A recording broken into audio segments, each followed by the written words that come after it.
Bonjour à tous, j'espère que tout le monde va bien. On va continuer l'étude du catéchisme de Spirago. On avait commencé l'histoire de la création. Maintenant, on va expliquer comment Dieu créa l'univers en expliquant les jours. On va faire les 3 premiers jours aujourd'hui. Donc, commençons avec un signe de croix. Au nom du Père, du Fils et du Saint-Esprit. Amen. Le premier jour, Dieu créa la lumière et raconte, Moïse dit, Dieu dit que la lumière soit et la lumière fut. Dieu créa donc une force spéciale, lumineuse ou innée, quand l'Écriture dit que telle chose soit, que telle chose produise. Il faut admettre qu'une force nouvelle s'est ajoutée aux éléments primitifs. Le fluide lumineux, appelé aussi éther, transmet la lumière comme l'air transmet le son. La force lumineuse est indépendante du soleil, puisqu'il y a de la lumière en dehors du soleil, comme par exemple les aurores boréales, etc. La science nous dit que la nébuleuse primitive était chaotique, c'est-à-dire sans mouvement et sans force. Dieu y introduisit une force nouvelle, la pesanteur ou gravitation, en vertu de laquelle les atomes exercèrent une attraction les uns sur les autres, se mirent en mouvement et se condensèrent en certains noyaux. Ce mouvement, ce frottement, cette condensation produisirent de la lumière et enfin du feu. Ce phénomène se produit dans le frottement de 2 morceaux de bois, par exemple. Au premier jour, les masses en mouvement prirent feu et produisirent par là de la lumière. L'univers se transforma ainsi en une masse ignée. C'était le premier jour. Le deuxième jour, Dieu créa le firmament. Dieu dit aussi que le firmament, une chose solide, soit fait au milieu des eaux, et qu'il sépare les eaux d'avec les eaux. Et Dieu donna au firmament le nom de ciel. Voir Genèse 1, versets 6 à 8. Ce second jour est expliqué ordinairement par la séparation, l'ordonnance, la solidification des masses créées. Celles-ci, primitivement réunies, se divisèrent en parties de différentes constitutions et grandeurs, se séparèrent en diverses directions avec des vitesses propres et entrèrent dans les orbites que Dieu leur avait tracées, où il les maintient.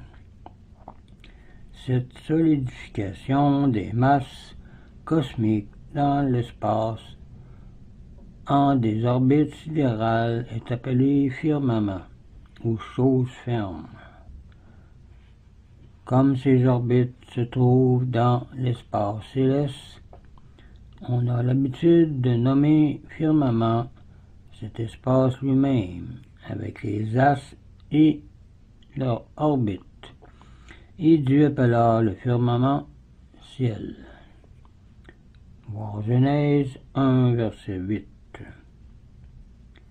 Le ciel est la voûte étoilée par opposition au ciel des esprits. Dieu réserva une partie de ces masses cosmiques pour la Terre, qui est donc formée des mêmes éléments que les autres astres. Et Dieu, continue Moïse, fit le firmament, et il sépara les eaux qui étaient sous le firmament, de même de celles qui étaient au-dessus du firmament.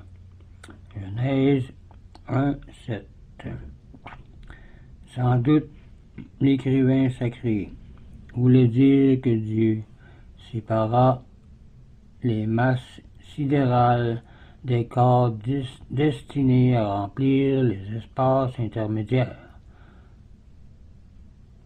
La science nous dit aussi que la condensation des noyaux de la nébuleuse primitive produisit des masses gazeuses ignées de différentes compositions et grandeurs qui s'attirèrent réciproquement et entrèrent par là dans des orbites déterminées par Dieu. Notre Terre aussi, d'après cette théorie, était une masse en feu, un petit soleil qui répandait dans l'espace de la chaleur et de la lumière et qui fut entraîné dans l'orbite du soleil, proprement dit. Le troisième jour, Dieu créa le sol et les plantes. Les astres, après s'être détachés de la masse primitive, ne restèrent pas tels qu'ils entrèrent dans leur orbite, mais continuèrent à se former. Moïse ne s'occupe néanmoins que de ce qui le touchait de plus près, de la terre, sans nous dire des astres que ce qui nous intéresse particulièrement. La science nous dit que la Terre, primitivement un globe en fusion, perdit peu à peu sa chaleur. Les vapeurs aqueuses de l'atmosphère se résolurent en eau, et le noyau terrestre solide fut couvert totalement d'une mer profonde de près de 4000 mètres, en ébullition perpétuelle par suite de la chaleur du noyau. Mais comme le globe terrestre continuait à perdre de sa chaleur, il se forma une croûte solide. Le refroidissement causant des contractions, cette croûte subit des dépressions telles que la mer arriva à des profondeurs de 18 000 mètres. D'un autre côté, les vapeurs du noyau, encore en fusion, soulevèrent l'écorce terrestre et formèrent ainsi le sol et les montagnes. On peut s'imaginer ces terribles convulsions. Le moment est arrivé pour le développement des êtres organiques sur ce sol humide et sous l'influence de la chaleur et de la lumière. Toutefois, ces êtres organiques ne sortirent pas du néant, comme les éléments primitifs, mais de ces éléments préexistants. Dieu leur a donné une forme déterminée et leur a communiqué la force vitale ou le souffle. C'est ce que l'on appelle création secondaire. Dieu a pu aussi dès l'origine communiquer à la matière les forces nécessaires pour produire les êtres organiques. Mais jamais les atomes inorganiques n'auraient pu se combiner pour produire des êtres organiques par génération spontanée.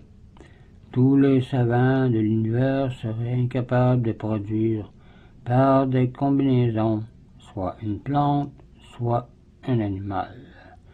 De plus, il est impossible que des corps si admirablement organisés se soient formés d'eux-mêmes.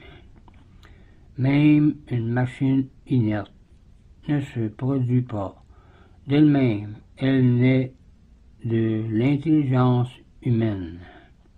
Il n'est pas admissible que les cellules primitives aient été créées en même temps que la masse cosmique, soit car elle aurait été détruite, soit par la chaleur excessive des globes ignés, soit par le froid intense des espaces intermédiaires.